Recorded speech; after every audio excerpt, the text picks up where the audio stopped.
Hi, hi, hi. All you lovely people. Mm-hmm.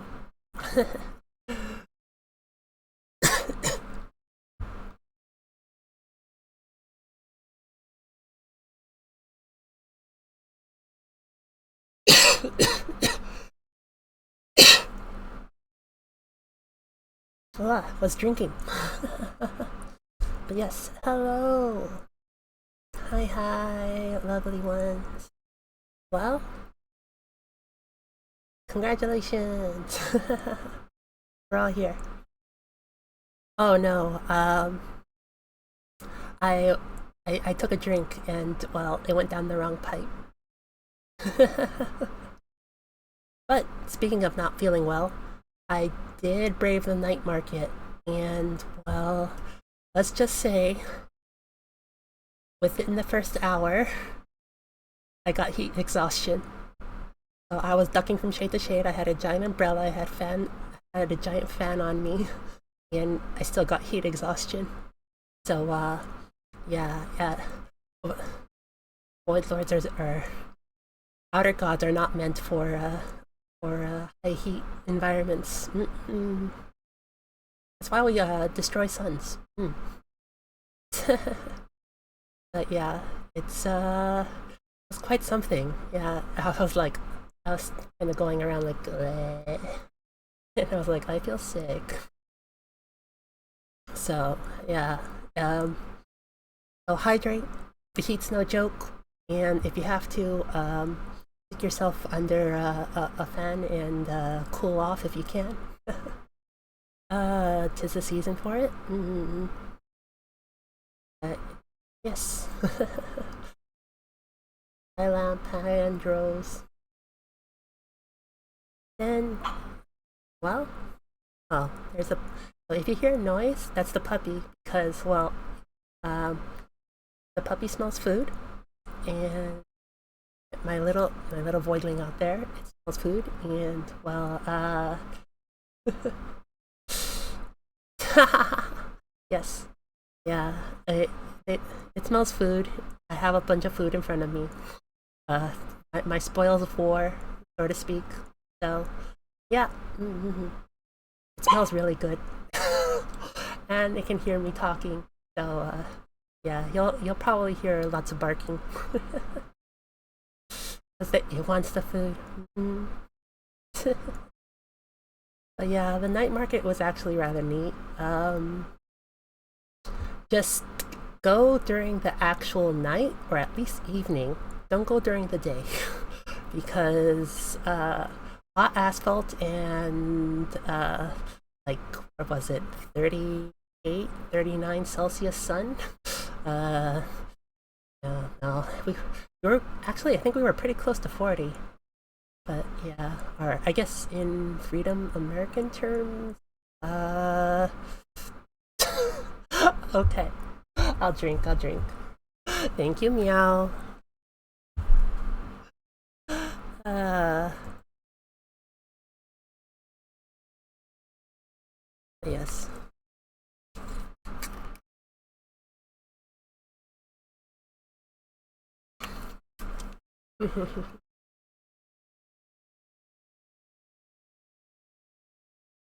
So that it was very very warm. And I don't suggest warmth. I probably will be traveling not next month, but the month after to probably TwitchCon maybe. And then the month after that, hopefully over to what is it? I think it was Twin Cities Con. Mm-hmm. So I will be reporting from TwitchCon and Twin Cities Con. So TwitchCon is probably going to get a lot of reporting anyways. So and well, I don't mind that per se. So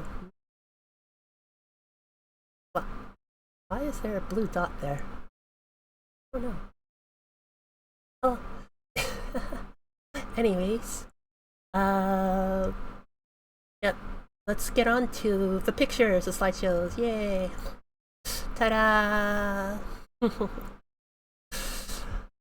Alright, so as you can see, I did have a little bit of time. I'm not just dragging each and every one this time, so you can be proud of me. So I did make it look a bit more professional-ish, kinda, in a way. So a lot of these pictures were me walking and taking pictures, so there might be a bit of blur, or they may be at a weird angle, so sorry for that, but I get to talk about them anyways, so I'm happy about that. And as you can see, night market during the day is very different than night market during the night, because there's a lot fewer people here. So from here, we go, as you can see, there's a lot of knickknacks and things like that in the shop. And because of all that stuff, it actually makes it very interesting because you get to see, like, how should I put it? Impact of the world around and how things are trending and things like that. So there's going to be a lot of trash cans. Yep. For a lot of waifus. Oh, good luck with the duck.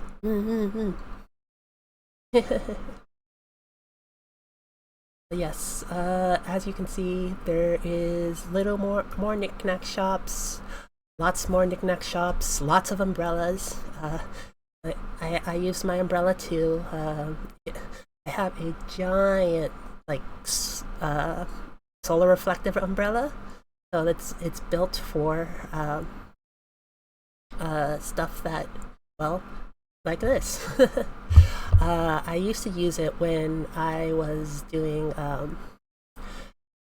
well, for a while I was doing security work. So I was a professional, where I was able to, like, go in and out of places, run events, things like that. So I did security work for all that stuff. I think the most interesting one was I think it was a Latin Wrestling Federation thing actually had a venue. That was a lot of beer, a lot of alcoholics, and a lot of throwing a lot of alcoholics out. And his goal, sober up. So, yeah, I worked at a movie studio. That was actually a really interesting one. So it was I can't exactly say the names because, well, I can be sued to death. But it was something from your mortal plane that goes down below. So, a bit of a devilish joke, but there's that. And then, yeah, what else? I did at industrial plants, at malls, for people. I do have, like, my card or, like, for what is it? I can use batons. I'm actually martial art trained and things like that. What else? Oh, I am let's say firearm trained. So yeah, I kind of have the whole full gambit for a professional security guard, or professional bodyguard as well. I was about to go into that before I went back into help kids. And so I help a lot of kids now, and basically with how to adults, things like that. So oddly enough, since they are on the spectrum, a lot of my security guard work actually does come in handy, in the weirdest ways, because a lot of it is, the human psyche and how it works. And as such, basically, you can head someone off before things get out of hand, because during this security work. I saw a lot of people get out of hand. I was actually part of uh, of a riot actually. So there was a riot going on all around. So we had to secure the facility I was working at, and as such, it was quite something. There was like police overhead. There's a police line and things. We were just all kind of like uh, up in up in the facility and watching from the top windows, going, "Holy hell!" It was not a protest or anything like that. So it was a metal concert that got out of control, and it spilled out into the streets. And the metal concert started, let's say, yeah, like destroying things. So it got really crazy.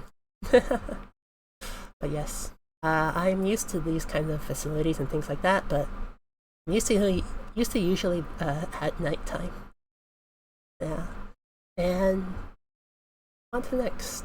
So that welcome back. You missed my entire story about my security guard work. Mm-hmm. Welcome.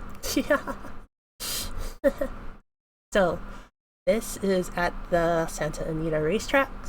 So you can see from up there, like it's the whole building. What?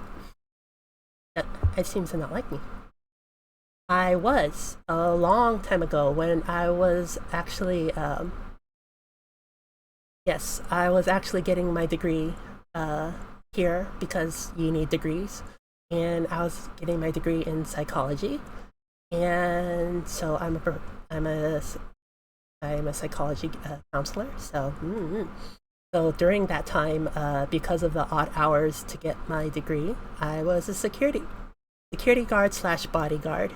So I do have all my OKs for baton work, right? Or yes, a counselor. I I'm one of those people that go, how does that make you feel?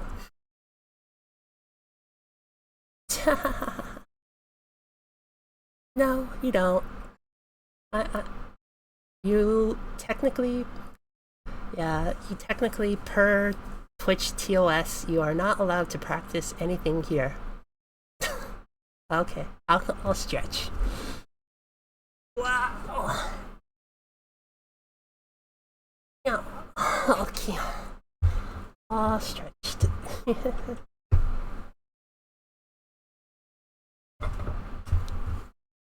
Alright. Yay. Okay. But yes. But yeah, as you can see at the San Antonio racetrack, some of you may know the horses that have run here. There is a popular gotcha game that has horse girls that as of late.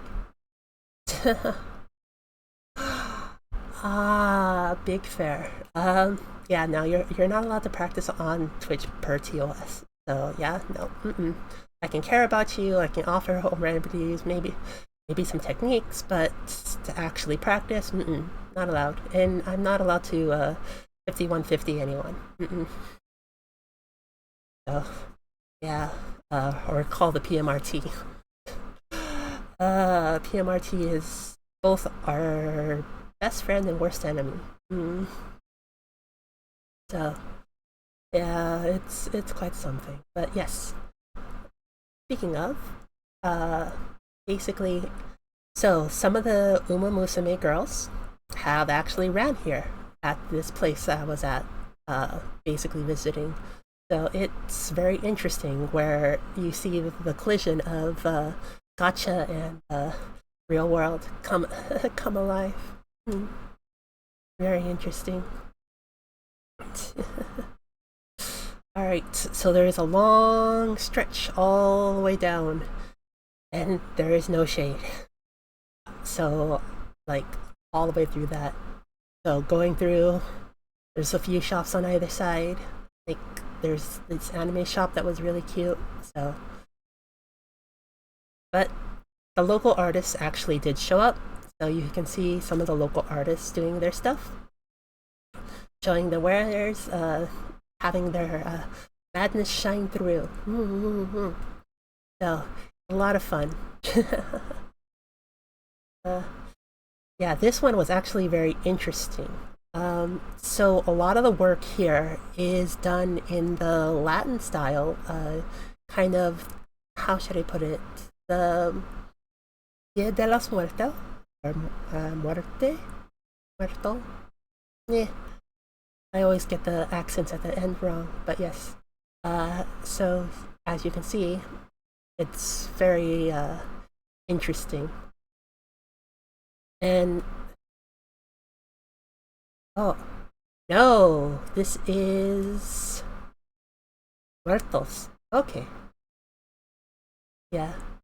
Like I know Muerta is female accent, Muerto is male accent. So yeah.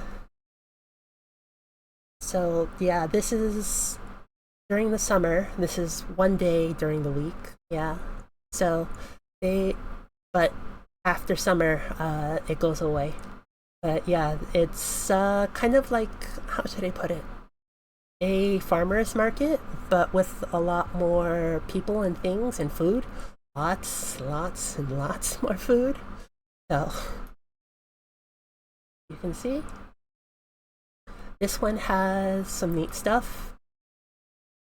So you can see probably some Frieren stuff, some Nikkei stuff. I am actually a Nikkei player, so I may actually drag you along for some Nikkei streams in the future, because I need to actually finish campaign. And well, I want to drag all of you along because you stay for the plot, and then you really stay for the plot, because I have cried to Nikkei more than I can count.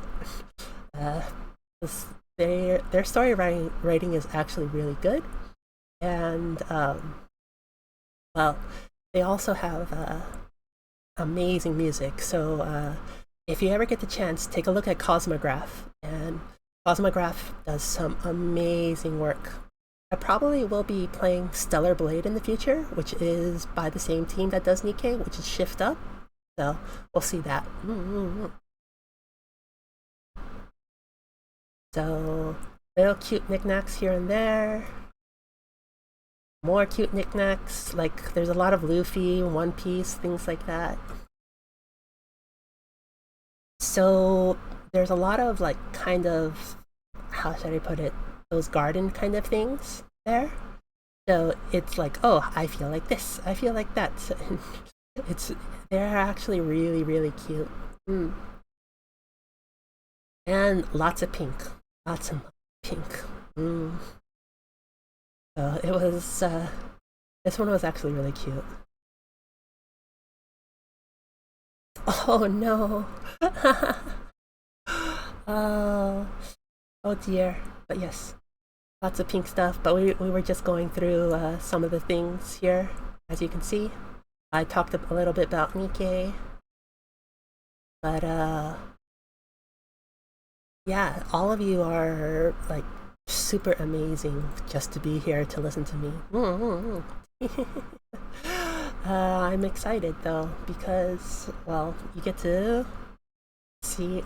Oh, so if you ever want to go into like marketing kind of stuff, all this stuff here you see at this table, right, is all 3D printed. So basically, a $20 spool can print out like, I think 6 to 10 pieces of like uh, little things. So with like 6 to 10 pieces at usually like what, I think they charge like $10 for some of them. So you're making back a fair amount of funds, but they can be pretty adorable. This one, it was an interesting booth. They had a bunch of knitted stuff as they were getting ready. This one right here. This one right here is actually a lot more anime stuff. So the community in this area actually has a lot of anime in vogue, which means out on display. So there's no need to be ashamed of it. So it's actually really neat. And then, oh. Thank you for following Inactive. Thank you. But yes, these were actually carpets. So these are latchkey rugs. And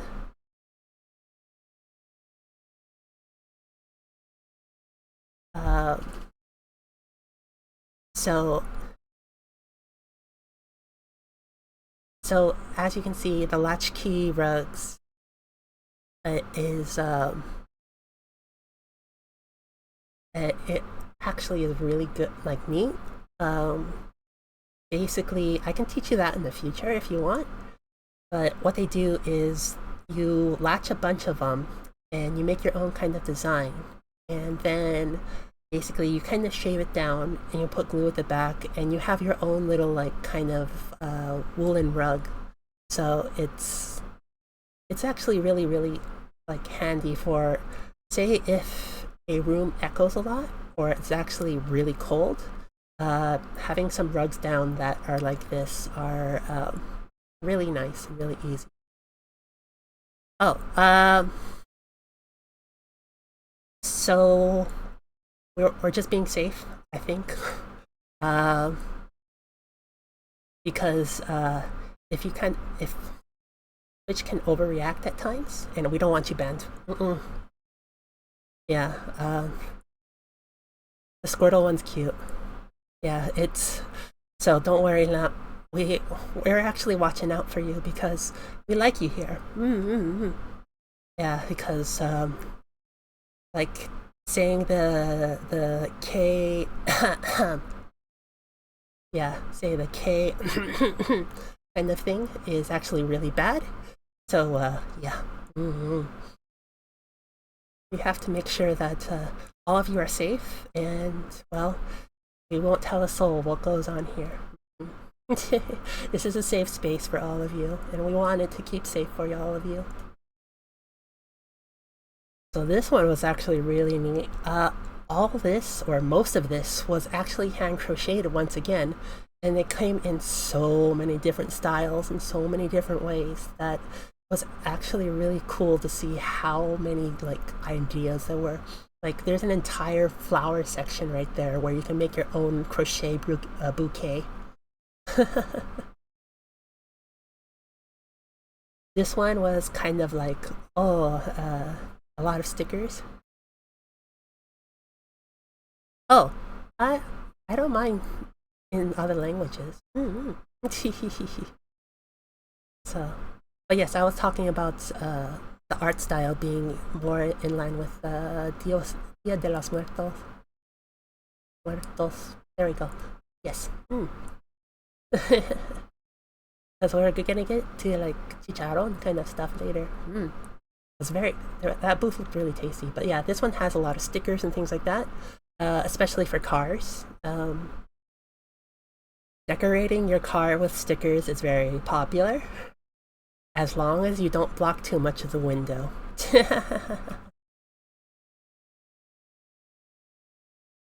But yes, there is a lot of Labubu stuff, and I still don't like the Labubu stuff. It reminds me of the what is it? It's Voodoo isn't bad. It's the one beyond, like a step further beyond Voodoo, where it's blood priests and things like that that actually have the Voodoo dolls and stuff. So yeah, it's really weird. So eh. They remind me of those kind of dolls, and well, maybe you'll see them when we play Phasmophobia in October together. And then here are some interesting cards. Like they did cartoonish characters and renditions. As you can see, there is a kind of a funky looking Pikachu up there. So it was actually pretty interesting that people can interpret art in any way, shape, or form that they choose or desire. And with that being the case, it really shows off how your mind works, what kind of madness and process goes through your mind. So,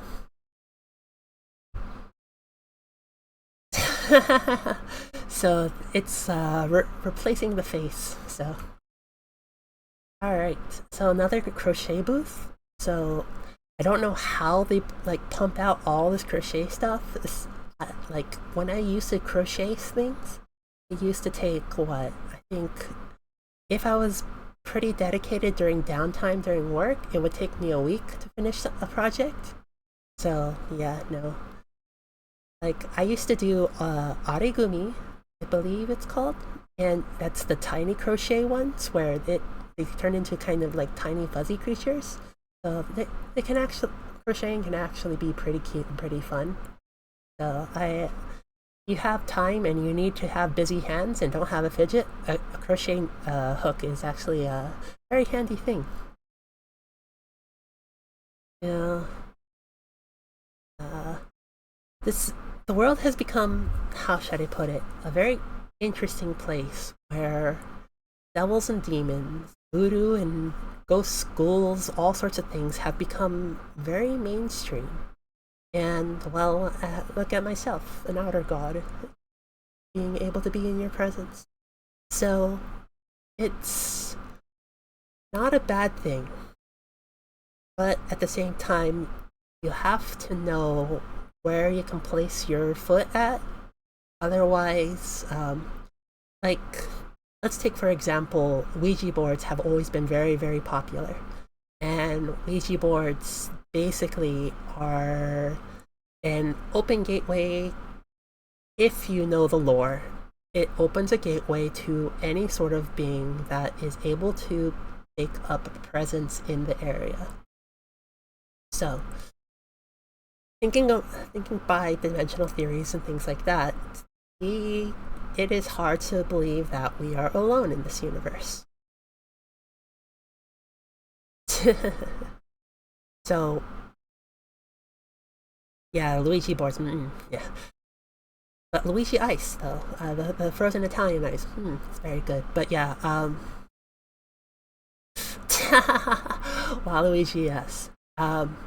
So with Ouija boards, they they can invite some pretty interesting things if you believe in the lore.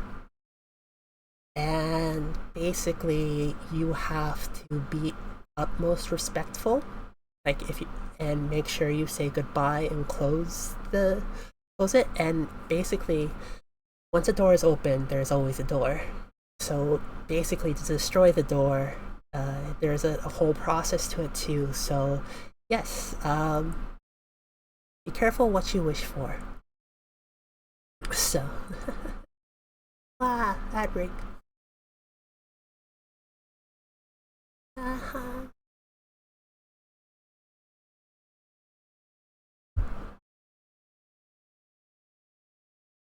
What?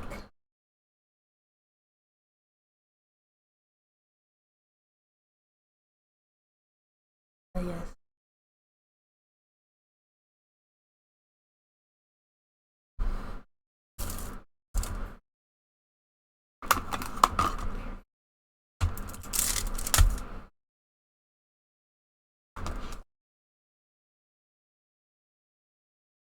Uh, oh, rearrange this. Ah.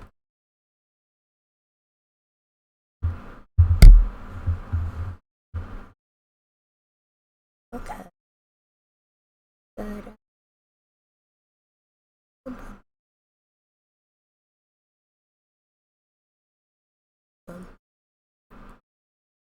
Yay!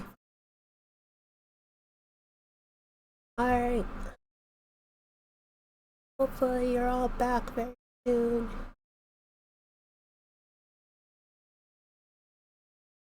3, 2, 1. Welcome back! Okay. I saw the ads and I stopped talking for a little bit. So, yes, with Ouija boards, basically, as long as you know the process to fully destroy it, it's perfectly fine. I have dabbled in many sorts of what you humans call otherworldly things because I find it interesting. because interstate information does not come from one source, and there's an infinite number of dimensions, and and, and almost seemingly infinite space. So why not get more information if you're able to? That being the case, if ever in the future you want me to read your read your tarot cards, I am happy to, especially along the lines of zodiac, or even along the lines of the 12 lunar beasts. So I am happy to do that, and I can, if you wish. I may do so in the future, especially maybe in October. October actually sounds like a good time to kind of break out the super freaky stuff. So, all right, now we're getting onto the food. And as you can see, it's just a small bit of like food, and lots of skewers, lots and lots of skewers. So the skewers there are all different like types and shapes and things like that, and basically they also have a bit of ice cream there, which is taro and stuff. Oh yes, lunar beasts. So the lunar beasts are, or the Chinese Junichi, or the Chinese 12 beasts, are, or the basically let's say it's Eastern culture when it comes to that such a thing. So it is, yes, the race. So the mouse, the ox, the tiger, like, and all that stuff. So if anyone's watched Fruits Basket, that, but at the same time, it basically, I have delved in Eastern culture things, Central culture, Western culture. It's all very interesting. Going through the lunar calendar kind of stuff and things like that. So like predicting your birth years and stuff. Like whether you're like water, fire, metal, like earth, or like I think it's wind. I don't remember, but yes, it's there's a lot of interesting things out there that have better signs than, I would say, Christology work. But yeah, it's very interesting. So, all right, on to the next. So that's a beer booth all the way down down over there. So at night, this entire area is filled with people, and they're all drinking, and they're all drunk off their ass, and it is very interesting to watch as they stumble around. And studying you humans at night, especially when you're inebriated, is actually super very interesting for me, because if you take a look, there's so much that you humans can do when your filters are off. So then yeah, here's this huge long aisle of just like foods and things like that. So as you can see, this is, the night market is a giant place that is literally like all it is food. So with all that food all the way down there, here's the first booth. Like I believe like there's halo halo and things like that, skewers and stuff, and like so it's taking from Eastern and Western culture, and it's all super very tasty. And you can see right there, well, it's in a parking lot, yeah, but you can see right there, they actually had a lot of the food out on display. As you can see, they had a lot of the skewers there, and they looked so good, and they smelled so good. There was smoke in the air and things like that. So this is coming from Korea, the egg toast sandwiches. So the egg toast sandwiches, I was actually going to buy one, but I ran out of time. I'm sorry. And basically, it's an omelet inside kind of the sandwich and things like that, and it's so good and so tasty. Mm-hmm. And then there's the churro with the ice cream in it. Mm. So this is the one that's stuffed like a churro with the ice cream, and then it's frozen. Then it's flash fried. It's really interesting, especially how they do it. It's kind of like how a choco taco works, or like fried ice cream works. You can fry ice cream. So fried ice cream is actually very, very interesting.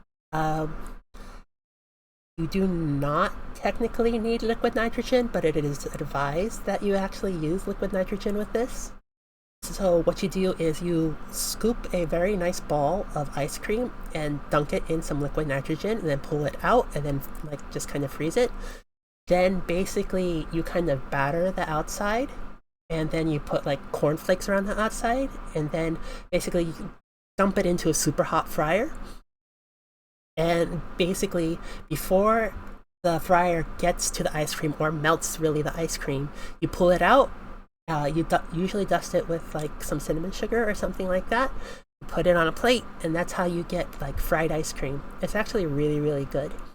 So it's it depends on the place where you get it from. Some of it do the fried ice cream like a funnel cake.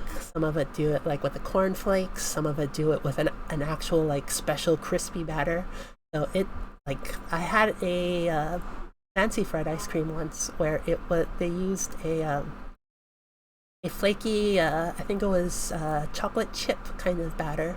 So it was very good. Mm-hmm. And then there's my favorite booth. I did order from there. So this is Japadog, and I enjoy it very, very, very much. So they do hot dogs that are like high quality, high brand, and basically they put Japanese ingredients over the top, and it's super tasty. You'll see it in a bit, hopefully. And then more skewers as I got closer. So this was basically they did the seafood. They did like different types of things. They did some Korean corn dogs. You can see in the center right there is the hot Cheeto corn dog. So that one was really interesting. And then to the left of the flaming red looking one is like the potato corn dog and stuff like that. So all the way to the right, I believe I think it was corn, like flaky corn. But like you have another mashup of the French and Japanese here. So as you can see, they have all sorts of different types of curry. So they even have purple ones and green ones and this and that. Like the green ones tasted like mint, and the purple ones was ube, and it was they're actually super duper tasty. And well, to wash it all down, there's boba right next to it. I did get some boba though. So this was another place I wanted to eat at, but I didn't get a chance to. So instead of taco, which are the octopus balls, they make actual tacos, which had a wrapped up kind of keto kind of cheese melty outside, and they're super good. And I wanted to try it, but I had to kind of not die of heat stroke, so I missed it, and I had to make my way out of there. So here's the actual takoyaki. So these are the round balls, and basically they had the hand rolls next to it, but they have all sorts of different styles on top of it. See, the fully loaded. Yes, summers are getting hotter, and they're getting so much worse.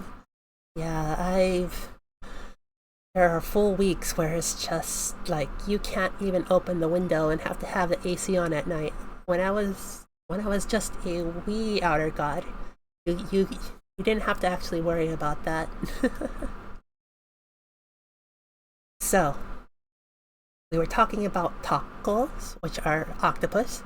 Now we can see the ika, which is squid. So as you can see to the left, there's the ika on a stick, which is you can see all the tentacles, and has smothered in barbecue sauce and chopped up and all the things like that. And then the further you go along, there's like more skewers and stuff that are very good. So, sorry that some of it's in the shade. That's me hiding under my umbrella. So, I caught the sun at the bad angle. Mm. Oh my gosh. Yeah. And in Florida, so there's a difference between East Coast and West Coast. So West Coast, where I was actually at this event, has what's called dry heat. So basically, there is very, very low humidity in the air, and you don't actually have to worry about uh, like being able to breathe in the air. Whereas over in places on the East Coast, you get where you get humidity, where it can actually go all the way up to, I believe, 100% humidity. And 100% humidity is basically you can't breathe. Like when I was in, I think it was Thailand, it had 100% humidity and it was miserable. I couldn't breathe. And then Shanghai, it was after Chinese New Year's. I couldn't breathe there for another reason. Uh, yeah. Yeah, I have visited Florida once. Busch Gardens, things like that. Epcot, Disney, all that stuff. Clearwater, beaches. Mm.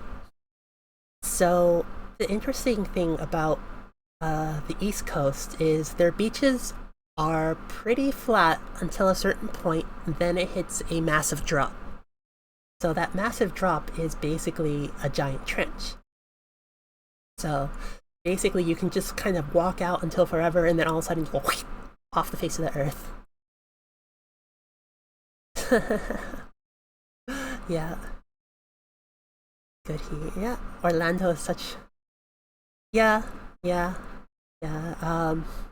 So like the Florida Keys are an interesting thing. So yeah, they it's another population entirely. But Miami, oh my gosh, the Miami scene is just I believe the word is local or what else would be um, uh, hmm, Japanese. The Japanese is escaping me right now. But yes, it's yeah, they're local down there. Mm-mm. But I did enjoy the Cubano sandwich down there I had. It was very good. Mm. And I saw some very interesting things on the beach. I do not want to re-describe.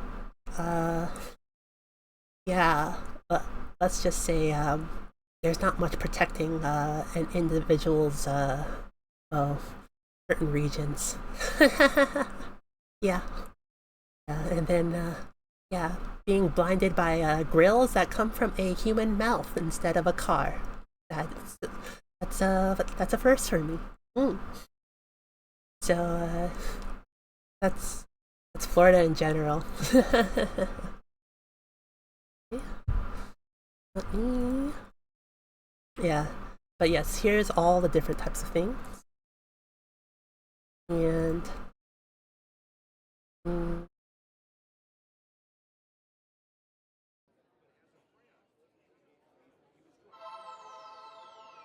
but yes, on to the next slide. Cha.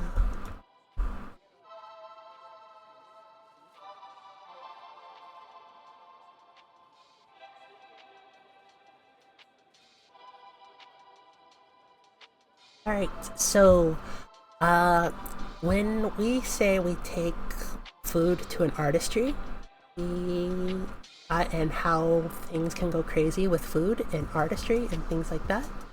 Um, well, let's just say this is what I mean: the simple grilled cheese. And the simple grilled cheese, well, they put like bulgogi in it or other things, or turn it into a pizza grilled cheese, or they have different like things there, and they have the rainbow grilled cheese and all that stuff, and it's so good. Like I I enjoy it so much.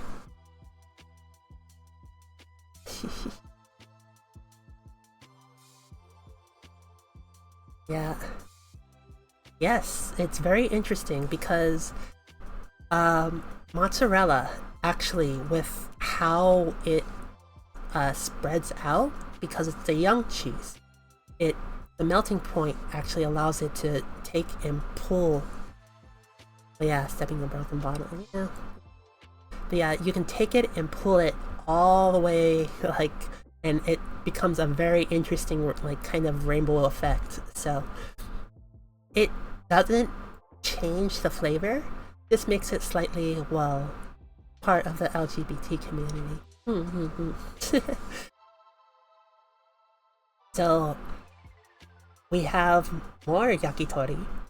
So this was actually cooked over actual charcoal. So this was some of the really good stuff. And then right next to it, you have onigiri. So in the future, I probably will teach how to make onigiri because it's actually really, really simple. There's cheats to it that I will teach you. And basically, I do like making sushi'd rice or onigiri, because sushi'd rice means cutting in a slight amount of rice wine vinegar, which has rice wine vinegar is sake that has been converted over to vinegar, and it has a lower pH than normal. So the pH, I believe, is at like a 3.2, I believe. Well, the acidity is well, flip that. The acidity is at a 3.7 versus distilled white vinegar, which is at a 3.2. Remember, on the pH scale, the lower you go, the more acidic it is, versus the higher you go, the more basic it is. And neutral is at 7.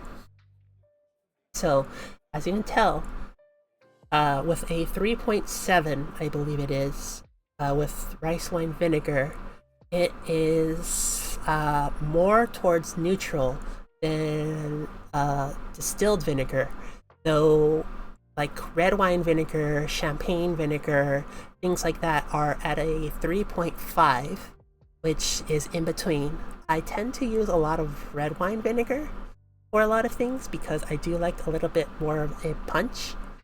But for pickling itself, like if you do actually do, we'll probably do pickling. I'll teach you how to do pickling in the future. But for pickling, you need distilled white vinegar, which is at the 3.2 mark, way down at the other end. So, yep. Yeah. So we'll experiment with that in the future, but it's something to keep in mind for now. So with the onigiri, I will probably do tuna mayo, sarimi, or also known as imitation crab, and maybe we can do some karaage. Karaage is always good, which is just like literally like popcorn chicken or chicken nugget. So, more skewers. I wasn't joking about skewers, but yeah, as you can see, there's a lot of meat here, and a lot of people trying to sell off meat. And this was the kind of meat that they were trying to sell off. So you can see like all the different types of skewers and things like that. They even have more ika here. So it was actually very interesting, and it looks like they have gyoza as well. And then there was this cute little booth right here, the one straight ahead that had the umbrella blocking it. It was a macaron booth, which is, remember, macaron is made out of almond flour. Macaroon is made out of coconut. So it was a macaron where they actually styled it to like Eevee and Pokemon and different cute little things that all over the place. So it was actually really, really nice. So this place had, as you can see, the giant cream puffs, but also it had the true. but it had the biggest katsu sandwich I have ever seen in my life. Like the cut of pork was, I think it was like, what is it? It's at least 6 cm thick, and or in American speak, roughly 2 inches thick. So yeah, it was a 2 inch slice of like seasoned pork that was in between the sandwich. So yeah, it was quite large. And then here's a lechon, or so Spanish influence basically came and kind of went through both the Silk Road and into the New World. So this is seeing how it went through the Silk Road and all the way to like basically it was the Philippines, if I remember correctly. So basically, it went. The influence went all the way through, and with pigs and things like that there that were a stable source of food, they had they were able to make similar dishes in the same style. So, and a lot of the spices that went through the um, Silk Road, it was both a good thing and a horrible, horrible, horrible thing because it was also the slave trade road. But yeah, it's a trail built of blood, but at the same time, it was the first international kind of audience kind of thing. So, oh, here we have the tangaru. So, um, remember when I was speaking about like in manga and anime and things like that, where they talk about tangaru and things, and then other people were like eating it live, eating the strawberry one or eating like the blueberry one or the grape one.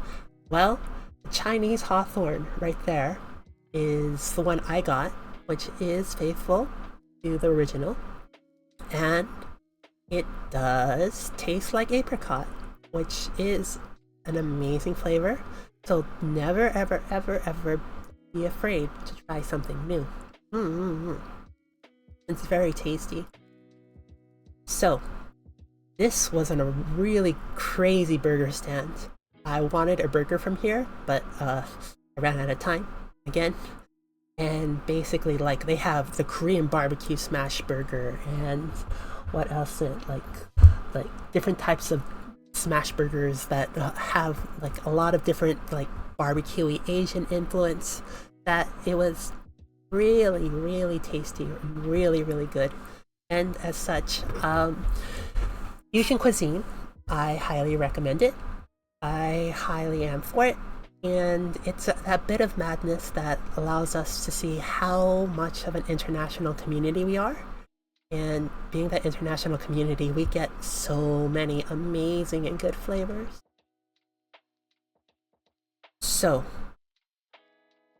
remember when I said people do eat raw beef? Well, here's the case. What they do is this is the highest grade Wagyu or Kobe beef that you can get. See how that has that marbling and things like that? Well, what they do is they put it like, they kind of make it like a sushi roll. They put some caviar underneath it, and on top they put the strip of Wagyu. They blast it real quick with like a blowtorch, so it's still super duper raw.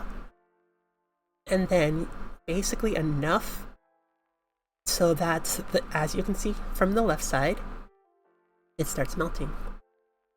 And as it starts melting, well, you get to eat a very good piece of Wagyu. That's very tasty. So, it's the closest you can get to fresh is usually possible, especially when trying foods like this. I am okay with it because usually they put a special sauce on top of it and blast it with heat and stuff like that. But people can be squeamish. You can have some bad stuff happen to you, things like that. So, yeah, be careful with what you do. So, Then here is a dumpling place. You can't have a night market without dumplings. A lot of these dumplings have chili or like chili oil and things like that over it, or crispy chili oil. And I actually bought some crispy chili oil so I could show all of you. So I do have it sitting in front of me. It is very tasty, and hopefully we will get to it. More tangaru. And then here's like how I said there's outside cultures coming in as well. This is birria stuff, or birria tacos, which is shredded beef with all the renderings and drippings and things like that turned into what's called a consomme. And that consomme is literally what changes, like, makes a tiny soup or things like that. So it's really, really tasty. So usually you dip the birria into that. So here's another type and style of a skewer. As you can see, this is more spice related rather than, like, say they have barbecue sauce or things like that. So a lot of cultures are bringing their own style onto foods that are brought here.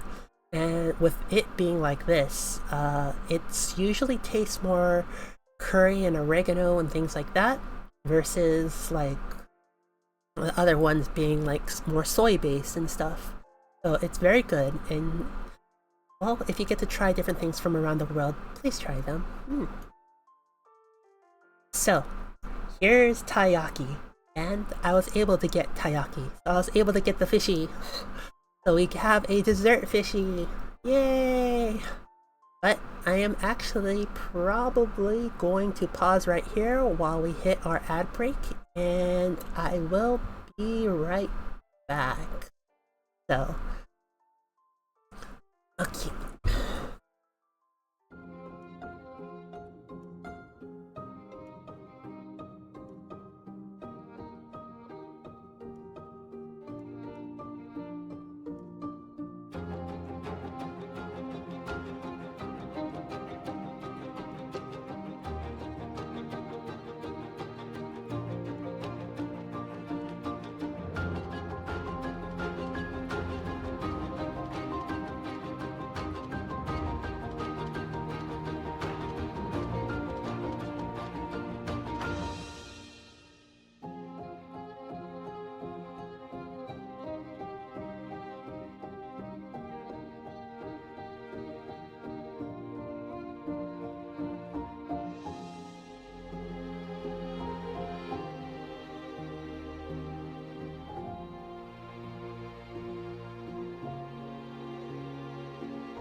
Yay, welcome back. So, ad break is over. Yay! So, as you can see, lots of fishies. Fishy. So, the fishies here are not horse mackerel, so they are not saba. Yes. So, Are they not Saba? Mm-mm. They are, but they are. They are actually very, very tasty. Mm-hmm. I have one. So I didn't get the traditional red bean one that they usually have. So I got one that looked really neat to me. They actually had a dulce de leche one, so I could show you the dulce de leche. So I'm actually really surprised and happy about that. So I'm happy to be able to teach a little bit more of how to make milk caramel. Mm-hmm. Yes, welcome glitched. Yes. And then, this place made both the or not bibimbap. So if any of you have watched, uh, what is it, K-pop Demon Slayers, you may have noticed that some of these look very familiar. So a lot of this is actually kind of mixed fusion. Like the top has the kimbap, which is kind of like sushi, but it has more cooked stuff around the inside. And then you have the inari sushi, which is basically kind of, or the yukyu. This is very like Korean. As you can see from the bottom left, there's Korean symbols. But it's a stuffed tofu skin, and basically usually it's stuffed with all sorts of different types of things. Then you see this like the masubi and things like that, all very tasty. Like, oh yeah, it has even the tiban toki, which is the glutinous rice in a spicy sauce. If you get to try it, I would say try it, because this is everything where the K-pop bean hunters went couch, couch, couch, couch, and all of this was there. So so as you can see, these were actually like different things dipped on chocolate on a stick. So what they actually were, like, you know, in the Japanese like anime and things like that, those frozen bananas on a stick. Well, ta-da! You can now put a semi-phallic object in your mouth covered in chocolate. So, and then here is like how what is it? The takoyaki, it was kind of presented and things like that, as you can see here. So a lot of it was that. Yes, yes. But yes, it's the takoyaki actually usually has like terry mayo and like bonito and all that stuff on top of it. And then you can see this. So the interesting thing here is they've kind of mixed cultures. So the step upwards is an Asian fusion type elote, which is they cut off all the corn into a cup and put like Asian flavors over it with the mayo and all that stuff, which is very, very good. Then here are the Taiwanese eggy waffles. So basically they look like bubble wrap, and from how they're fried. And basically they usually wrap them like a crepe and serve all sorts of things. And in front of it they have like the chicken sandal and things like that. And so lots of different types of cuisines. Like they have a type of curry here, or they have like what is it? The green chili, or actual like American chili, or things from all around the world, all over some French fries. So kind of spuds kind of go the world over. So here's what I was talking about. This is actually crispy pork belly, but the caveat is it's made in the Thai style. So it is chicharron, but it's made in the Thai style, low and slow, with some Thai spices. You could order the original, which tastes exactly like chicharron, or You can have the Thai style, which was actually very tasty from what it looked like. And you could smell it a while away with the fats dripping onto the grill and things like that. So it's very tasty. Mm. More barbecue skewers. So I took a picture of this because it was a. Yes, some of them have caviar. So some of these places actually do serve up caviar kind of things. So as you can, roe or things like that are very popular in Asian culture, and caviar and roe are the same things. So basically, like you'll get a bunch of salmon roe and things like that over this with like a little bit of like it's like mackerel roe and stuff. So it's actually very tasty. This one is, I took a picture of more skewers just to kind of keep proving my point of how many skewers there was, but it also has a cute dragon on it. And then more skewers. Can't believe how many skewers there were. It's so crazy how many skewers there were. But like I said, they all come in different styles and different ways and things like that. So if you can, give a try to different places and you won't be disappointed. So this is the one I was actually super interested in to actually show all of you.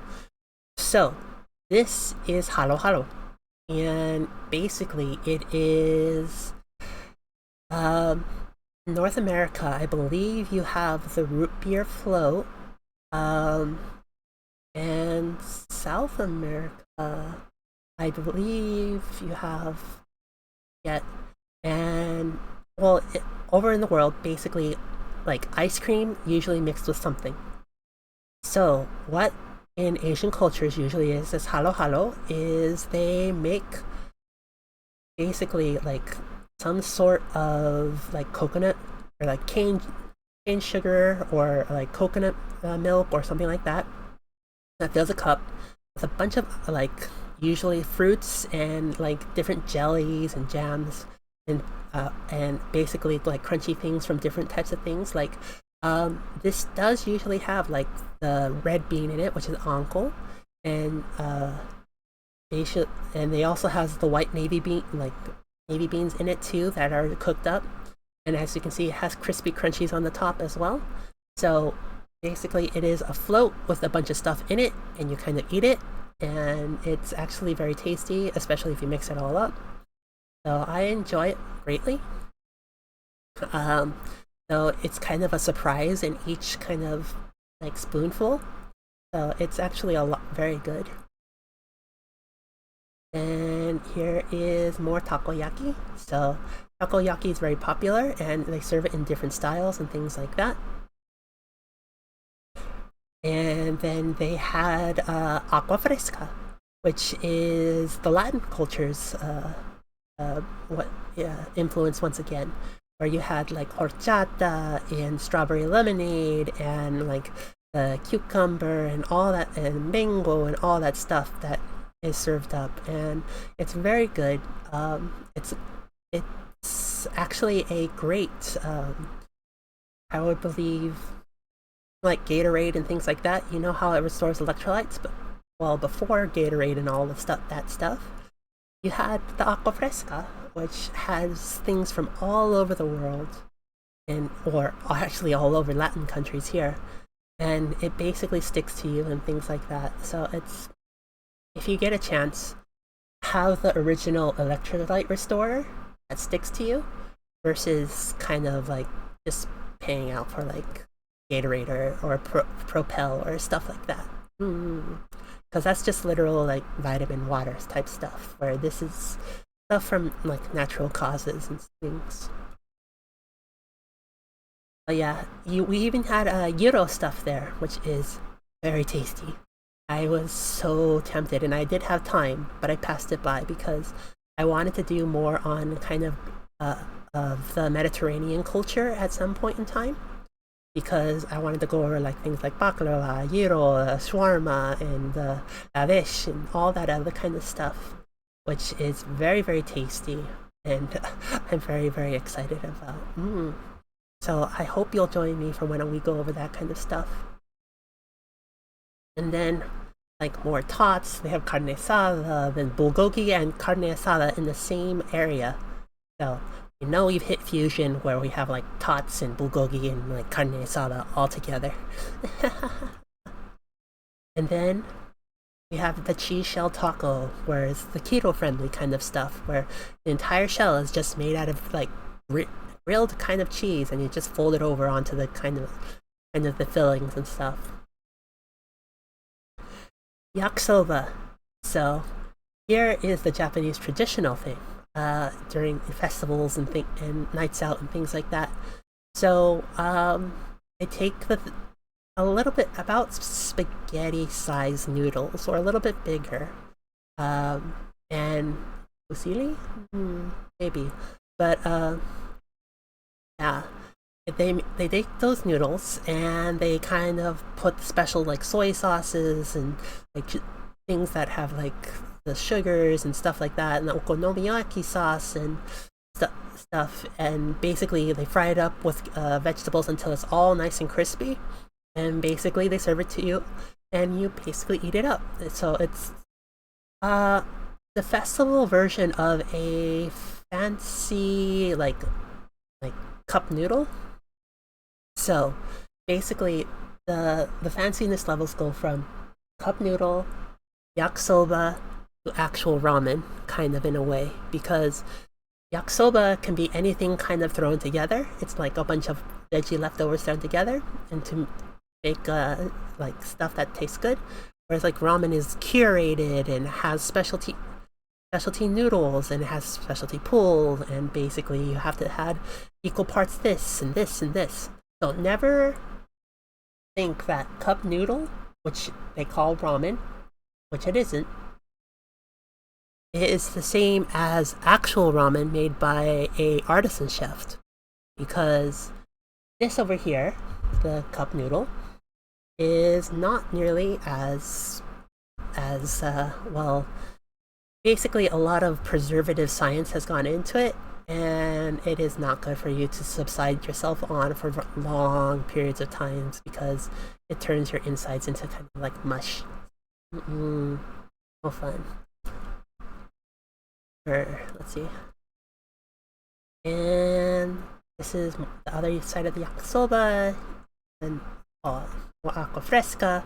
Oh, this is the Mellow Mellow booth. I really enjoy this booth because what they do is they turn coconut milk, they add a bit of gelatin and things like that, or I'm not sure if it's gelatin or pectin, but you can it's kind of in the same-ish category. Or it may actually be more along the line of agar agar actually, but all of them are in the gelatin categories, or can. Oh no, don't only eat cup noodle. I'll teach you how to cook other things. I swear, I promise. I know how to do more with just like flour and water than cup noodle can ever do. Like making noodles like fresh is so easy. Like you just literally like you remember back in like grade school where you where you basically kind of like rolled out like a snail kind of from clay. That's kind of how you can do stuff with noodles. But given I will be teaching how to do like Maruchan cup noodle kind of stuff, because I want to actually teach all of you how to do cheap eats and things like that. And Maruchan and ramen and stuff like that is great for survival food because it lasts like for fucking ever. And as such being the case, it's actually a great way. Yeah, yeah. That's actually a very popular snack in Asian countries, where you would actually just break open the bag, sprinkle the ingredients onto it into the bag, and then just eat the raw noodles like potato chips. And well, I can't do it. I've tried it, and it grossed me out because I know how to elevate dishes, and by elevating dishes, it tastes so much better. So yeah, sorry, I can't do the just break open the bag and eat the stuff raw.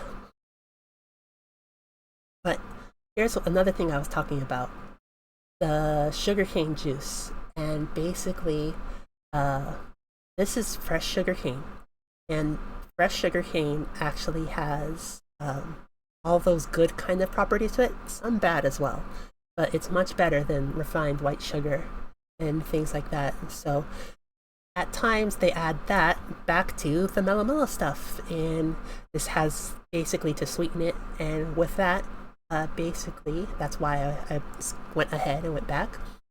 This is the gelatinized like coconut stuff. So coconut actually isn't very sweet by itself, and so they add the cane sugar and back to it and cook it all together, gelatinize it, and then they will add things like strawberry or avocado or all sorts of different things. Like one of my favorite is chocolate. They add chocolate to it, and it's a quick serotonin rush. Mm. Like they had even things from down south that you should be familiar with, which is banana pudding. Well, I guess it's more Nashville, Tennessee, but yeah, the banana pudding here looked so good, and I was so tempted. And it was actually had a lot of different flavors. They had like Nutella, they actually had matcha and things like that there. So you can see how cultures do combine eventually. So I did order katsu sandwiches. I ordered it from this place, and this is my favorite place to eat from, and it is very tasty. And as you can see, they have all sorts of katsu sandwiches, and I really like them. So more skewers, things like that. Oh, so America does rear its head with its deep fried mac and cheese balls with either Doritos on the outside or hot flaming hot Cheetos on the outside. And I saw this, and I was not, my stomach went, nope, nope, nope, nope, too much oil, too much grease. And I teach you how to make it, but at the same time, I would not advise eating a mass of grease. So, more smash burgers, and basically, so what chicken lollipops are is they cook drumsticks for a long time, and then they open them up, push them down, and fill them with a little bit of stuff, and they refry them again. So just basically, the bone is exposed. You have filling, and you have the chicken surrounding the crispy chicken or surrounding the outside. It's very, very tasty. I have nothing against Greece as a country. Like I said, we're going to go over Mediterranean stuff later. But grease and oil are at times, well, not so easy on the tummy when you want to eat a lot of food, and I have a lot of food in front of me. So, I admit I have eaten potato balls. I have eaten the mac and cheese balls. I have eaten a few good fried things here and there all over the place. It's let's say yeah, like there was, I believe you here where I'm staying at, they have a what's called a cheesecake factory.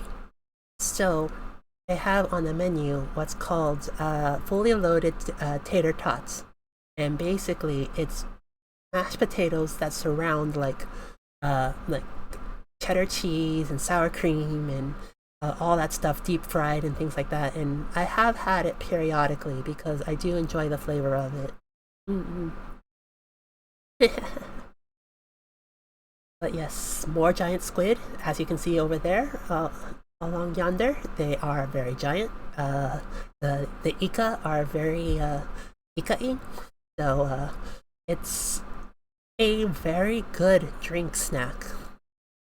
So if you like things with hops or beers or bitter things, Ika, like cooked like this, is actually very good.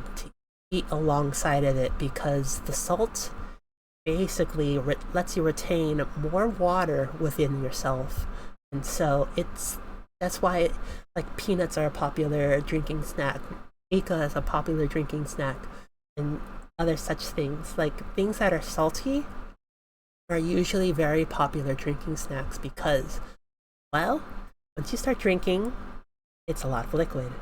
And once you first need to go pee, that's called unsealing the cap because there is a nerve in that system that basically constantly triggers to go off.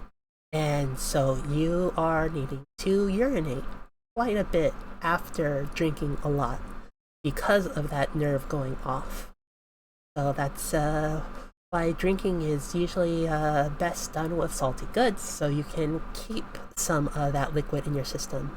And it's also said to help with hangovers and such the next day because you still have liquid in your system. And hangovers are usually the result of your brain pulling away from your skull and leaving a squishy space in between.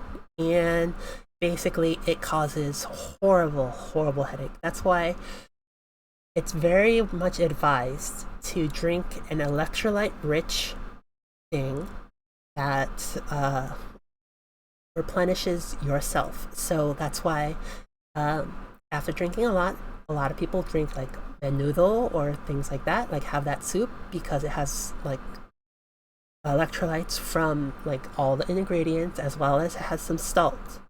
So salt or sodium chloride breaks down and helps you retain liquid and rehydrate, which is very important. So on the left is one of my favorites, which is pork belly buns. I do have one in front of me. It is sitting right here. And then it has more lobster things along the way over there, but it is in a steamed bun, which is called bao. And basically it's bread made with through the steamer. And no, it's not bao the whale, though we do enjoy bao the whale. But yes, it is called bao or gua bao, especially in this style. And then, as you can see, I took a picture of kind of all the festival and game stuff that humans seem to enjoy, and that a lot of interesting science have actually gone into to cheat you out of your money. So basically, things are like perfect size, or like springiness, or like dulled just enough, and it's very interesting how it is. Glitch, thank you for subscribing. Thank you.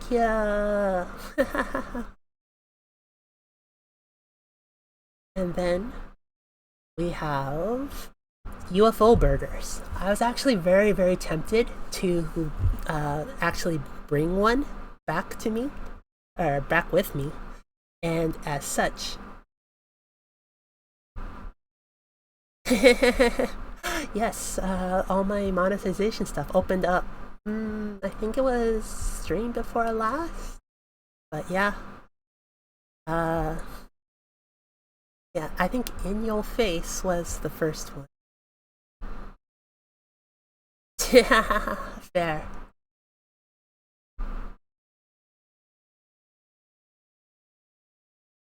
But yeah, yeah, no, I am thankful for all the people who have subbed. Yeah. Lampenstein, thank you. But yes. So with the UFO burgers and as such is what they do is they get the bun patty and they I believe North America has what's called Uncrustables, and then Central America has empanadas and kind of this stuff like that, or Europe has like ham pies and things. So that's what the UFO burger is. Basically, they take kind of the two buns, stuff it full of stuff, have a special thing, and basically like tamp it together and kind of fry-ish the outside, and that's the UFO burger. I am not a fan of loose ground beef burgers.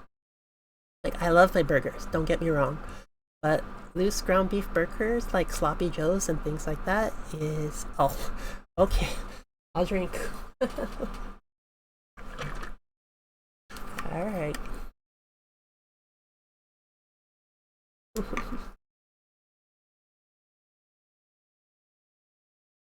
Okay, I drink. But yeah, I'm not a fan of loose ground beef burgers. Not redeemed, but I did hopefully set it for a 15-minute cooldown. Hopefully. So yeah. People have been I think it was Meow and Lamp have been pretty nice to me. So yeah. So Meow and Lamp have been pretty nice to me about it and spacing it out. So here is more of the waffles. So they have all sorts of the waffle types and things like that. Here is actually from the Korean barbecue place. So they made special skewers. Yes, I know, more skewers. But they did full plates as well, which are things, it was either served over fries or served over rice. They even had what's called a kind of lokomoko, which is from Hawaii kind of dish. And that kind of lokomoko kind of thing is basically rice, beef, a sunny side up egg, and gravy over the top of it. So it was actually very interesting, like seeing a Korean place do a take on a lokomoko. So this place would fry anything. And when I say anything, as you can see there, they have like Oreos and Snicker bars and like Twix and all sorts of things, and they have funnel cakes, and so anything that could be dunked in a funnel cake batter. Aw, what happened at your local Korean barbecue place? I have no idea that I had no idea one could be banned from one. I'm really sorry. Ah, yeah, but yeah. Uh, so going on. Uh, yeah, they fried anything there. Anything. I have tried fried Snickers before. I have tried fried Oreos. I've tried fried Coke. I've tried. Oh, yeah. Fair. It's not all you can eat. Big fair. Yeah, it's you get. I believe you get kicked out after 2 hours or 90 minutes usually at a place. So yeah, fun stuff. Fun stuff. Uh, so I am excited about this coffee house. uh, yeah, yeah, big fair. Yeah, it's um my friend had a party of 10, and that party of 10 literally yeah, they kinda destroyed the entire place. Like they kept ordering and ordering and ordering and ordering to the point where the servers would have to ignore them. So one of the friends literally dragged the server over to them and started putting more orders in and more orders in, more orders in, and they actually got kicked out because they ate too much and basically cleared out the place. Oh my gosh, it was crazy. Yeah, yeah, getting kicked out of Korean barbecue because you clear out the place is one for the record books. But well, so this place right here sold like specialty corn dogs. So as you can see, they had like different types and styles of corn dogs, Korean style, mind you, and it came from all over. Like basically, they had the Soli style or the Diablo style or the Spider-Man style, and it was the unicorn style. It was really interesting. You're not, yeah, big fair. If you're not having a hospital call. So this is the chili oil place where I get my chili oil from Dindru. Um, Whenever I'm back in this area, I tend to kind of grab one from them. I should have probably grabbed a larger size, but I I go slowly through it. I tend to eat a lot of chili things, but I tend to kind of mix things up a lot. Here's a churro place. I got specialty churros from here, so look forward to them. I got the Fruity Pebbles churro things, so it's actually really neat. Yay! And then you get oh, so this is very interesting. All of that has alcohol in it. Like all of it has alcohol. Ah, there. Having a small stomach is hard, but yeah, I myself have a small stomach, so usually Korean barbecue I have to go with a bunch of friends just to make it worthwhile, so I can taste everything. But yeah, this yeah has beer, usually kind of margarita stuff. It has the what is it the tahini around the outside. It has the all that stuff like fruits and stuff around the outside. It is crazy. It is like the craziest kind of like drink you can get. Like, and as the night goes on, you see more and more of those in the hands of people as you walk around, and more as you see more and more and more and more. Well, yeah. So there's a reason why this one is so zoomed out way far back, and well, they make some interesting um, shapes. Let's just say. Um, so, if you know the term ochinchin or omanko, um, well, they make pastries in that shape, and they stuff it filled with filling, usually like custard and things like that. So,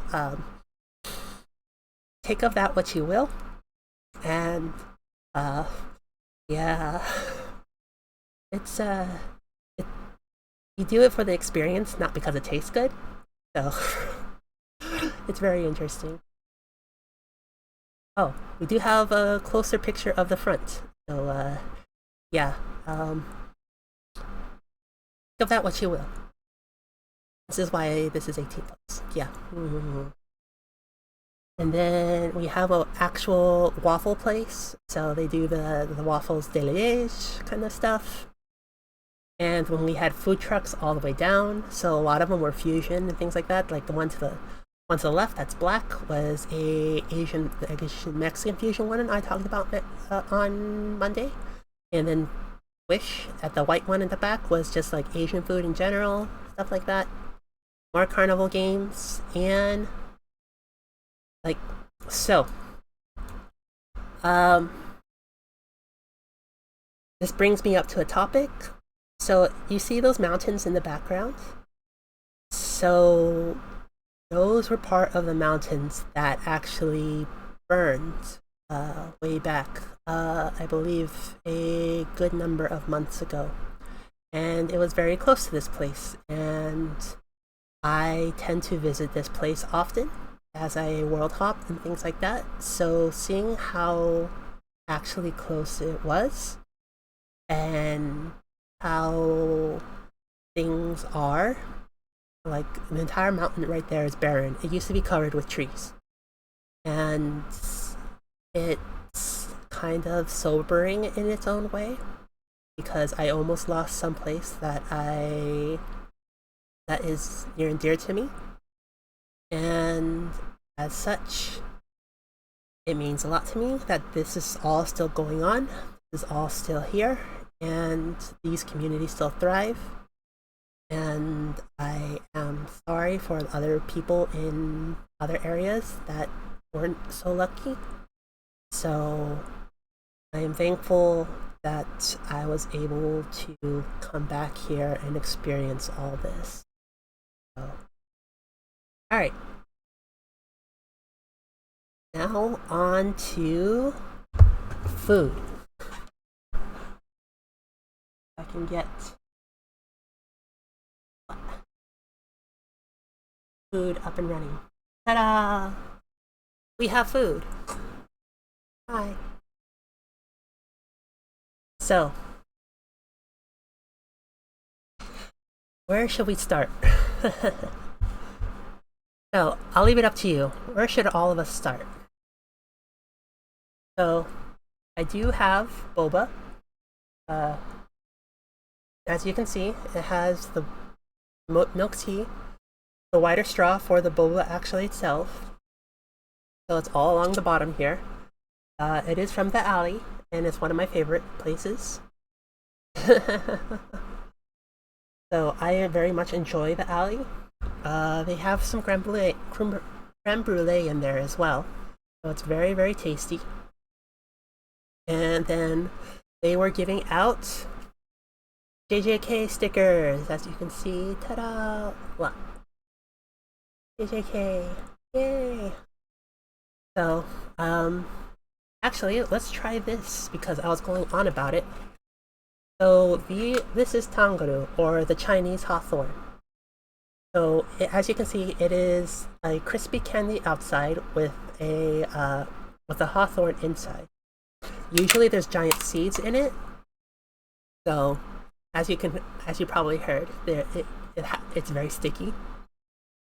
And, well, very spicy.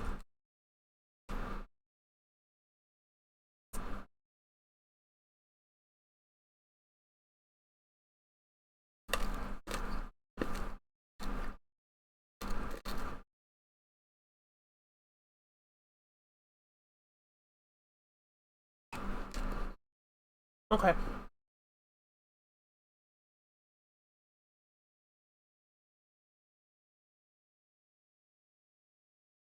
So this one still had the seeds inside of it. So as you can see, you have to be careful of the seeds. But it's very, very tasty. And just don't break a tooth, because I have known people that have chomped into tanguru and broken a tooth on a seed, and the seeds are insanely hard. And as such, yeah, it gets really rough, especially if you have to go to the dentist. So, this is the chili oil. Or it's upside down, but well, as you can see, it has a bunch of seasoning and spices along the bottom. So a lot of this is like the garlic, the chilies, the things like that. And from all that, it's actually really good because this top layer here has all the chili. Move it so see how there's the liquidy area. You can add a little bit, and it actually goes a long way, especially to like make regular rice taste really good.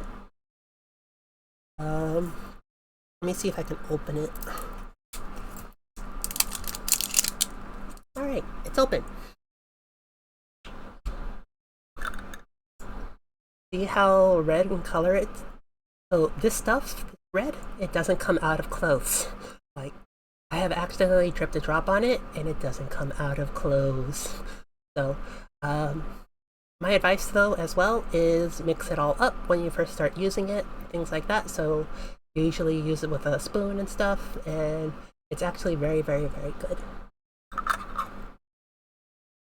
Wow. Oh, and very fragrant. I just opened it.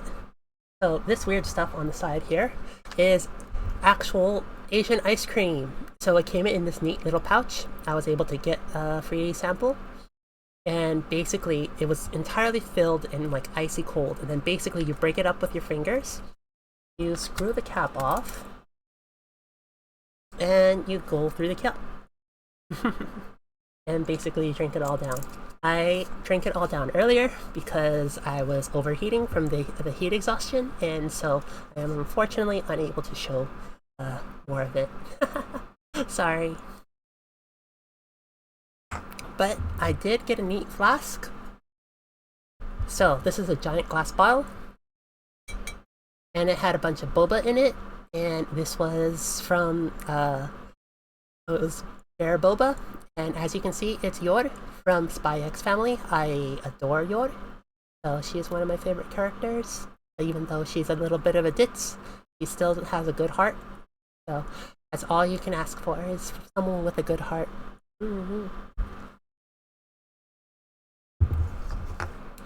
And I was able to snag these. So you may remember these from your own childhood. So these are the cookie koalas that have the filling inside of them. So I'm actually very, very used to these. I feed them to my kids a lot as a, like, if you do well all week, you get one of these as a snack. So these are actually very, very popular with the kids. And even though some of them are like teens and things like that, it's still very, very, very popular. So let's open one up. Let's open the chocolate one up. Everyone loves chocolate, right? Though some people are allergic to it. So, what? It usually comes in a package like this.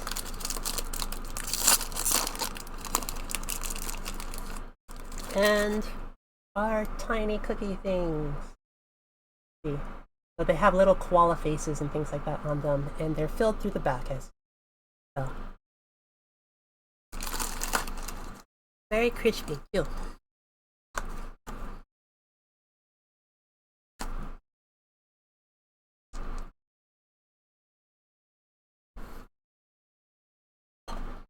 Okay. So let me have some boba. So cheers.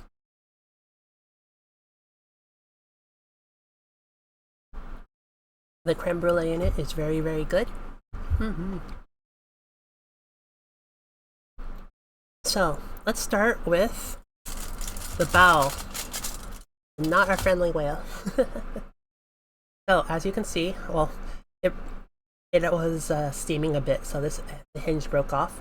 It has a giant thing of pork belly inside of it, like usually grilled and roasted to perfection, and then it has like a bit of green onion and all of that stuff over the top of it, and it's super duper tasty.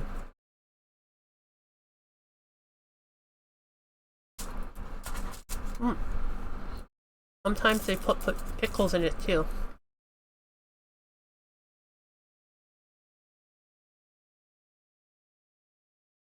So when you have things that are very oily, like this still has a bit of the fat cap on it, you usually want something to cut through the fat. So that is why often you use acids. So pickles are the perfect acids that usually cut through the fat, and as such, usually they're served alongside things that are, as you can see, fatty. So this is another one I was very excited about. This is the katsu sando. As you can see, it has the milk bread. It has like kind of the mayo and stuff inside, and it has some cabbage topping. As such, well, usually it comes in a whole sandwich.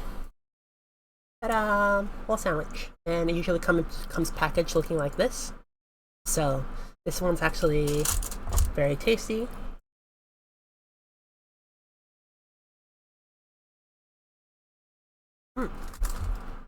It's very good.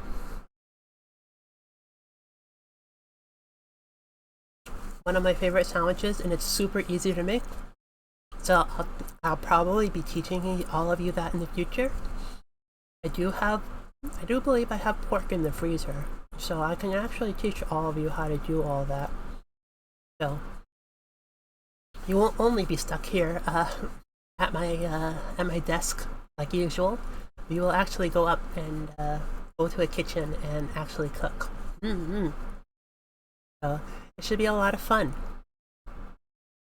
Okay, so this was the one I was super excited about. As you can see, this is no normal hot dog. It has the mayo, it has the cheese, it has a bit of teriyaki spread, it has like fried onions and all that stuff over the top of it, and as you can see, it has the hot dog inside of it, and with a sesame bun. So it's very, very good. One of my favorite things.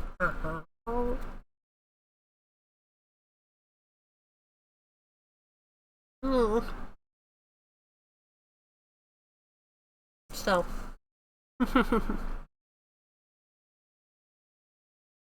this is very easy to make if you know the ingredients and you have a bit of time. You can make it yourself. Just the hard thing is researching a good hot dog brand that will kind of give you everything. But there are very good hot dogs brands in there, and there you can always talk to your butcher about like making different sausage links and things like that. There are also artisan types of sausage and things, so always keep an eye out. Try actually your best if you can to support local artisans and things like that, because things that are near to home taste better. Like, oh, I have to have these San Marzano tomatoes for my my pizza to make them the best in the world. So,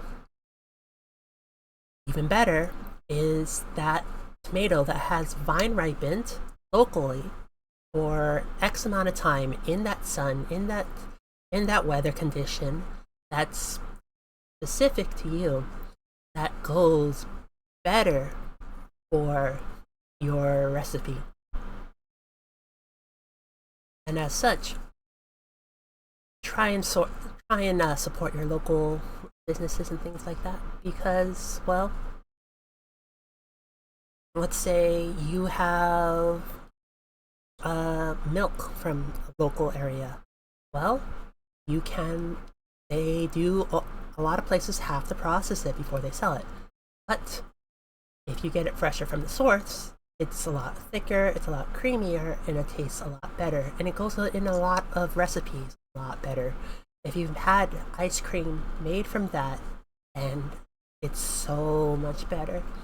And if you have a milkshake, well, as such, well, let's just say it's probably one of the best milkshakes you'll ever have. Fresh ingredients are always better.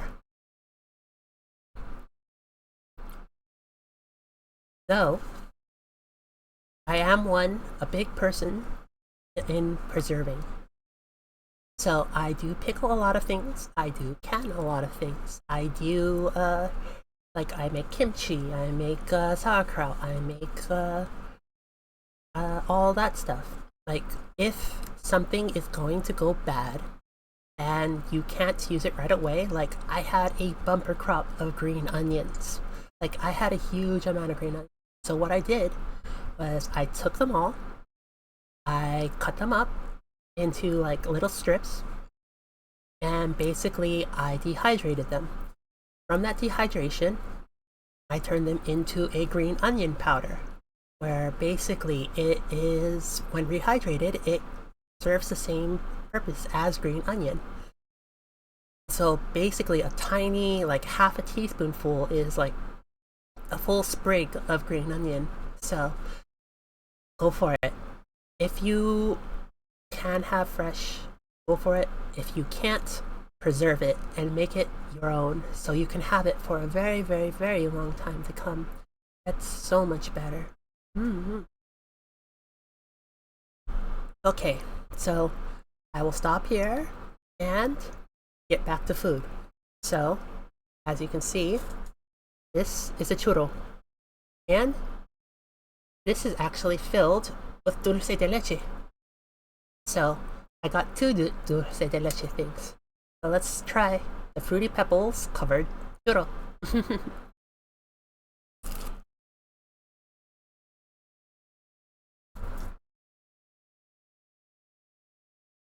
Right?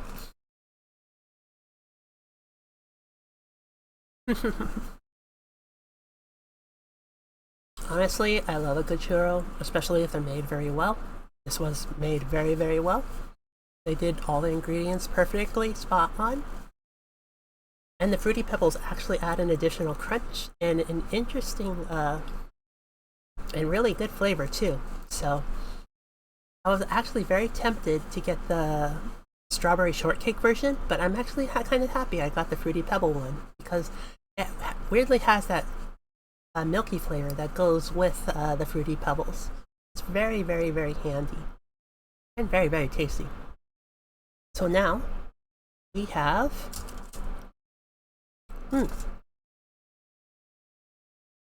I am a big.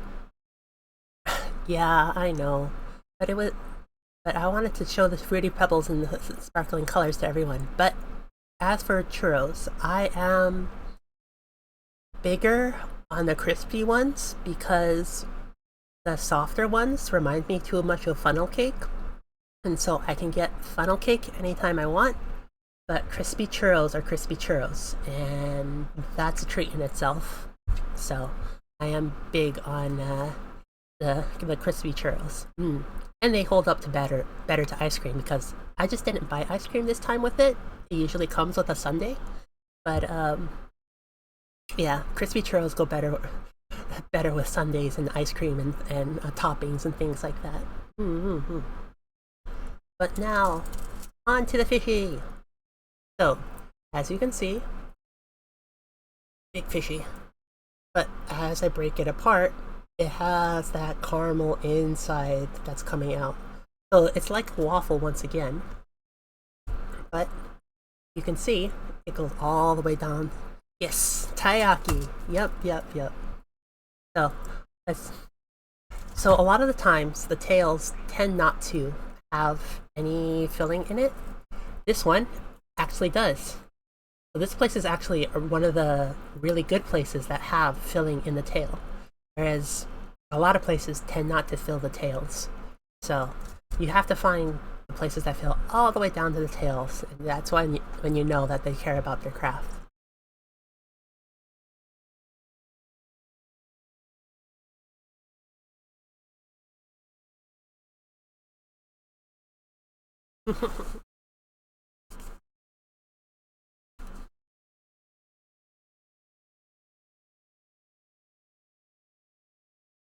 So from here, I think I went over anything. Is there any questions about which ones like you want me to answer and things like that? Like how this is made, how that is made, how where to get ingredients or things like that. Very messy. Yes. A lot of the ingredients here are very, very easy to procure, especially on the international market. Um, some of it could be replaced for things down the street, like a sauce for. Oh, so this is a katsu sando. So the katsu sando with the lettuce and things like that. So very tasty.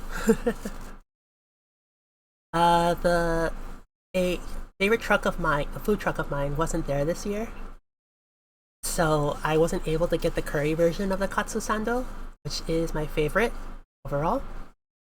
So, but I will eventually be teaching you curry and probably what's called katsu curry, and it's very simple to make, or taiyaki. Um, so I'm not too big on red bean. Um, Honestly, my actual preference is usually I know. I like hot red bean, not cold red bean, because a lot of this stuff is like cold red bean, and it just tastes way too grainy. So hot red bean, especially hot red bean mochi soup, is amazing. I love it. I will drink it every single solitary time. But my favorite is either Nutella has actually gotten very, very popular in Asian culture. So I'll either get Nutella or I will get the custard filled, which is also very popular. But I will always get the custard filled before I get Nutella because Nutella can get a little too rich and creamy and makes it hard to finish the rest of it, whereas the custard actually goes well with the actual rest of the filling. So, yeah, I will teach you also how to make probably bread and bao, the stains buns. If anyone has an interest in hawthorns like this or the tanguru, I'll teach you. I can teach you how to make the chili oil, which is very, very good. You have a fork. Ta-da! Oh. Yes, at TwitchCon we can definitely do a cooking stream if you want. So I will bring my laptop and we can do a cooking stream down there. So, see how I'm slowly dragging up the crispy bits for the chili oil? So this chili oil goes pretty good over pretty much any savory dish, or even plain dish, which kongi, which is porridge, I believe the translation is actually you make a salty kongi. It actually tastes really good with it. Or we have the bao right here. So since this is a type of acid, let's add a little bit to the bao right here. As you can see, this stuff stains. So if you're gonna put it down in a place that you don't mind it staining. So I'm gonna put it down in the center. And let's close this up. And go back to the guabao. Yeah. And take another bite.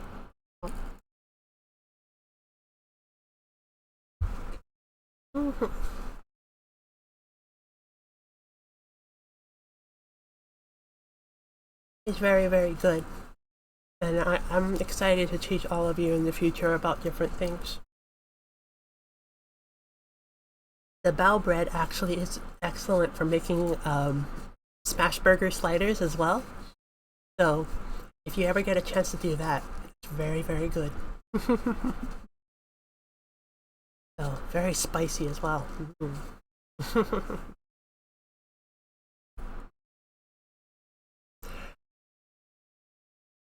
Wow. Ad break. But let's see. After chili though, it's always good to take some milk tea.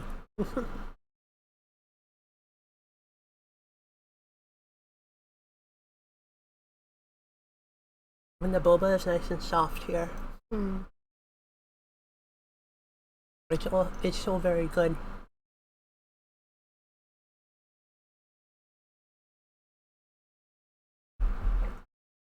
Wow.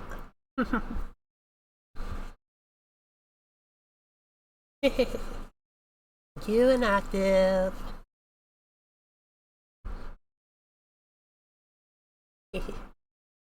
I'll set a trigger for that later in the future, probably. I'm slowly adding triggers by myself, step by step. But I will probably finish this all off screen, and I will probably be working out for the next few days. Well.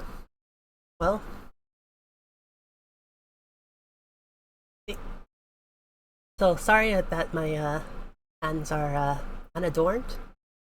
So as you see, my hands are unadorned. I'm used to medicine, and a lot of the times we weren't allowed to have nail polish or things like that. So, right? Now, I'm gonna wash my hands. I had gloves for last stream, but that was because I was dealing with a lot of glass and things like that. But this is a lot of food, so I actually want to wash my hands. And as you can see, the chili oil stains just about everything. But yeah, mm-hmm. Very tasty, things like that. What else? So, uh, coming tomorrow, I am streaming tomorrow. Which is different than because I had to postpone stream from Saturday. But let me go back to chat actually. Hi. So, oh, I know what that is. Yeah. Oh well. So, coming tomorrow, we will actually have I September is coming up, and with September coming up, it is Twitch September. So for those, I will be counting like any sort of subs, things like that. Just doing silly little things since we're a small community. So like up to 1 to 10 subs or stuff. So yeah, it's September already again. But yeah, as a community, we will be creating a sub plan, and basically like, okay, for the first person who subs, they get this, or you all get this, or the second person who subs. So I'm probably gonna just do like 10 subs max or something like that, and all of you get prizes for like up to 10. So like basically like if one person gets it, you all get it, kind of stuff. But a lot of it will probably be out on either my Instagram or my X account. I don't like saying X, but that's what it is. So, or my Blue Sky account, which I do actually prefer. But as such being the case, I look forward to it. I may do little things for like bits and things like that, which is like, oh, if you like give me like 20 bits, I will cook something from scratch from one ingredient that you choose. And basically the more bits I get, the more ingredients I will have to make into a dish, or will have to do, or if it gets, or while wearing this kind of thing, because I am a cosplayer. Mm-hmm. I can't show my face, but I can show off the hard work of how much I do work out. So from there, we will actually probably just have fun and games and stuff. But oh no! Oh dear. So there will be limits. I will have to have, the ingredient is something I will be able to have to eat. So I refuse to eat like things like durian and things like that. So no durian whatsoever. Like I will try most stuff, but there will be off limit things that are just nasty. So I hope you all have fun. I hope you had fun with the stream today, and like if you ever have any questions, things like that, they have to be procurable within a reasonable amount of time too, that they don't go bad after a certain period of time. So hope you enjoyed the stream. I hope you enjoyed the food, things like that. I will be actually trying to teach you how to cook a lot of these dishes from here. I will be teaching. Oh, thank you, Andros. Thank you. I am not allowed. That is against TOS, so I can't do that. So I am very sorry, but that's against TOS.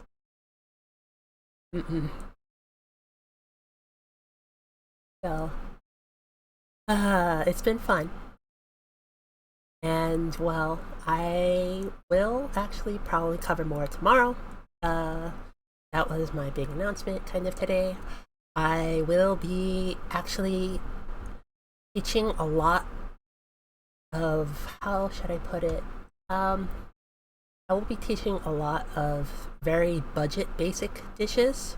So if there are ingredients that are super basic to you, please let me know and I can use them. Like flour is super basic to a lot of people, and water at times is super basic.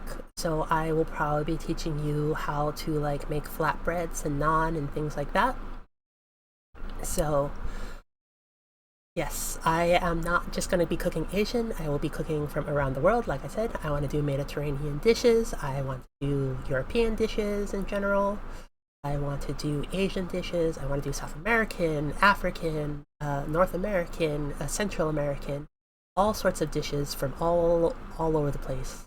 And well, I don't know if Australia actually has a specialty dish outside of Vegemite or was it Marmite? Eh, I don't know, but I hear it's like licking an inside of something. So, uh, thank all of you, and let's see who we're gonna be rating. Uh, let's actually raid. Who is streaming right now? Any of my friends? Green. No, those are all mega people. So we will be rating Mei Kitsune. She is an adorable little one. But yeah. I hope you had fun today, and I wish you luck out there. So, okay, I will see you later. Bye bye.